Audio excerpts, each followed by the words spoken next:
Avec les dernières générations de MacBook Pro, Apple a supprimé tous les ports USB type A pour les remplacer par de l'USB type C Thunderbolt 3. En soi, ce n'est pas une mauvaise chose puisqu'on en bénéficie désormais de débits beaucoup plus importants que la norme USB classique, puisqu'on peut aller jusqu'à 40 Gb par seconde en transfert de données, là où l'USB 3.1 Gen 2 était limité à 10 Gb par seconde. Cependant, l'USB-C n'est pas encore complètement répandu et les constructeurs vont sortir leurs produits petit à petit. En attendant, dans cette période de transition, pour continuer à utiliser les périphériques USB 3.0 sur les derniers MacBook Pro et récemment sur les derniers iMac, qui quant à eux possèdent tout de même encore quelques ports USB type A, utiliser des adaptateurs ou hubs. Aujourd'hui, on se propose de déballer et tester un hub USB-C de la marque OK, doté de 4 ports USB-A et d'un port VGA.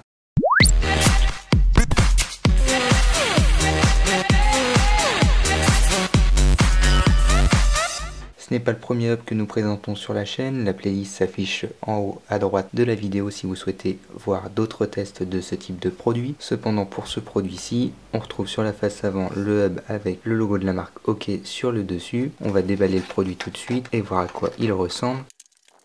On trouve donc le hub avec une petite notice d'utilisation qui nous explique comment ce hub fonctionne, ce n'est pas bien compliqué, ainsi qu'une petite garantie du produit de 24 mois. Au niveau du hub, il est donc en plastique noir.